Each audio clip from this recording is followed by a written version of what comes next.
নমস্কার বন্ধুরা, সুমিস কিচেনে সবাইকে স্বাগত। আমার আজকের রেসিপি অনুষ্ঠান বাড়ির মতো একদম ঝরঝরে ফ্রায়েড রাইস। এই ফ্রায়েড রাইস সবাই পারেন। অনেকে বলেন চাল বেশি সেদ্ধ হয়ে যায়, নয়তো সেদ্ধ কম হয়, এই সব বলেন। কিন্তু আমি যে সমস্ত টিপসগুলো আপনাদের সঙ্গে শেয়ার করব, ওইভাবে বানালে একদম অনুষ্ঠান বাড়ির মতো সুন্দর ঝরঝরে হবে। আর এই ফ্রায়েড রাইসটা যে কোনো রেসিপির সঙ্গে খেতে পারেন, নিরামিষ আমিষ সমস্ত পদের সঙ্গে। চলুন আজকের রেসিপিটা শুরু করা যাক। ফ্রায়েড রাইস বানানোর জন্য চালটাকে সর্বপ্রথম একটা বাটিতে ধুয়ে নেব। এখানে আমি 500 গ্রাম বাসমতি চাল নিয়ে নিয়েছি। চালটাকে 2 থেকে 3 বার জল পাল্টে ভালো করে ধুয়ে নেব। চালটা ভালো করে জল পাল্টে ধোয়া হয়ে গেলে এখানে আমি একটা হাঁড়ি নিয়ে নিয়েছি। হাঁড়িতে জল দিয়ে দিব পরিমাণ মতো। চালের পরিমাণ অনুযায়ী জল দেবেন। ধোয়া চালটা, ধুয়ে রাখা চালটা ঢেলে দিচ্ছি এবারে। এতে গোটা মশলা, এলাচ, লবঙ্গ, দারুচিনি এই সমস্ত মশলাগুলো দিয়ে দেব। গোটা মশলাগুলো হাঁড়িতে দেওয়ার পর 1 ঘন্টা চালটাকে ভিজিয়ে রেখে দেব। এখানে ঢাকনা লাগিয়ে আমি চালটাকে রেখে দিলাম। অন্যদিকে নিয়ে নিয়েছি কাজু, কিশমিশ। সবজি হিসেবে এখানে নিয়ে নিয়েছি ক্যাপসিকাম, গাজর আর বিনস। এই 3টে সবজি নিয়েছি। আপনারা চাইলে আরও বিনস, মটরশুঁটি দিতে পারেন। এখানে গ্যাসটা আমি ধরিয়ে দিলাম 1 ঘন্টার পর। অন্যদিকে কড়াইতে দিয়ে দিয়েছি সাদা তেল। তেলটা গরম হলে দিয়ে দেব কাজু আর কিশমিশটাকে ভেজে নেব।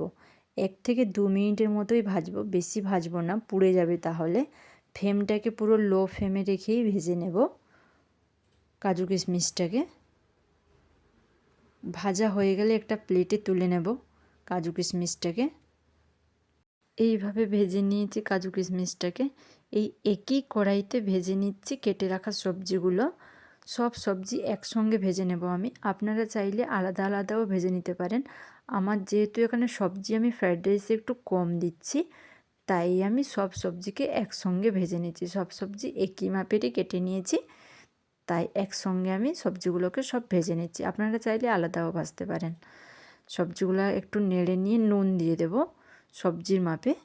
নুন দিয়ে আবারও নেড়ে ভেজে নেব। ফ্লেমটা একদমই মিডিয়াম রাখবো। 3 থেকে 4 মিনিটের মতো করে সবজিগুলোকে ভেজে নেব। ভাজা হয়ে গেলে অন্যদিকে ভাতটা হয়ে গেছে।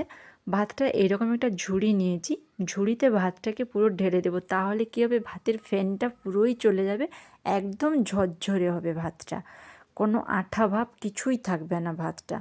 অন্যদিকে সবজিগুলো ভাজা হয়ে গেছে, তুলে নিচ্ছে সবজিগুলোকে। সবজিগুলো প্লেটে তোলা হয়ে গেলে একদিকে একটা গামলা নিয়েছি।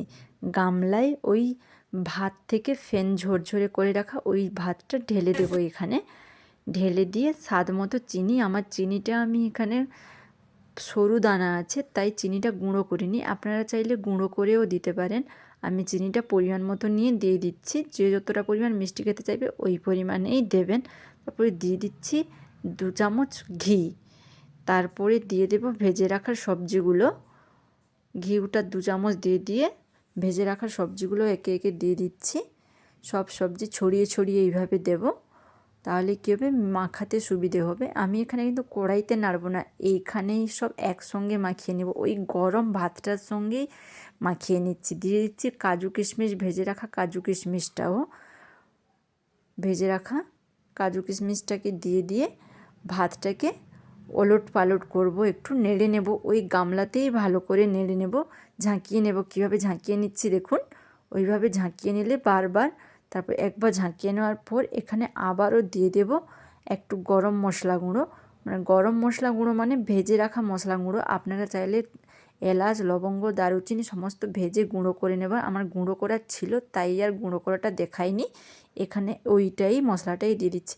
দিয়ে আবারও একটু নেড়ে নেব, ভালো করে ঝাঁকিয়ে নেব ভাতটাকে। তাহলেই রেডি হয়ে গেল। দেখুন বন্ধুরা কত সুন্দর ঝরঝরে হয়েছে ফ্রায়েড রাইসটা। তাহলে কোনো ঝামেলা ছাড়াই অল্প সময়ের মধ্যে রেডি হয়ে যাবে এই রকম ঝরঝরে অনুষ্ঠান বাড়ির মতো ফ্রায়েড রাইস। আপনারা এটা যে কোনো নিরামিষ আমিষ পদের, সব যে কোনো পদের সঙ্গে খেতে পারেন।